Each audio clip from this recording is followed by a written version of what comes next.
માળિયાડી તાલુકાના ચોરવાડ ગામે જૂનાગઢ અને ગીર સોમનાથ જિલ્લાના ખેલાડીઓને પ્રોત્સાહન મળે તે હેતુ માટે જૂનાગઢ લોકસભા મત વિસ્તારના સાંસદ ખેલ મહોત્સવનું ભવ્ય આયોજન કરાયું છે। ચોરવાડ ખાતે જીવનલાલ મોતીચંદ વિનય મંદિર ખાતે સાંસદ સભ્ય રાજેશ ચુડાસમાના અધ્યક્ષસ્થાને સાંસદ ખેલ મહોત્સવનું આયોજન કરાયું છે। આ મહોત્સવ વોલીબોલ, કબડ્ડી, રસ્સાખેંચ સહિતની વિવિધ રમતોનું આયોજન કરવામાં આવ્યું છે। આ સાંસદ ખેલ મહોત્સવમાં સાંસદ સભ્ય રાજેશ ચુડાસમા, ધારાસભ્ય ભગવાનજીભાઈ કરગઠિયા તથા ભગવાનભાઈ બારડ, જિલ્લા ભાજપ પ્રમુખ ચંદુભાઈ મકવાણા તેમજ જિલ્લા પંચાયતના પ્રમુખ હરેશભાઈ ઠુમર સહિતના ઉપસ્થિત રહ્યા હતા। ચોરવાડ નગરપાલિકાના પ્રમુખ બેનાબેન ચુડાસમા, સોમનાથ જિલ્લા પંચાયતના પ્રમુખ મંજુલાબેન મુછાળ સહિતના લોકો બહોળી સંખ્યામાં ઉપસ્થિત રહ્યા હતા।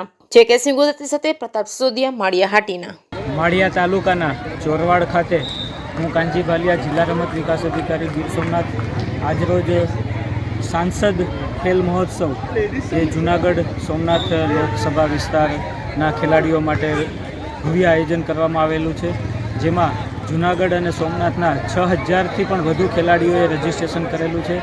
આ સ્પર્ધામાં માનનીય સાંસદ દ્વારા 8 રમતોનું આયોજન કરવામાં આવેલું છે, જેમાં કબડ્ડી, વોલીબોલ, રસ્સાખેંચ, એથ્લેટિક્સ, કુસ્તી, બેડમિન્ટન, બીચ વોલીબોલ અને યોગાસન સ્પર્ધાનું આયોજન કરેલું છે। આ તમામ રમતોમાં અંડર 17 ભાઈઓ બહેનો તથા 17 વર્ષથી ઉપર એટલે કે ઓપન વિભાગમાં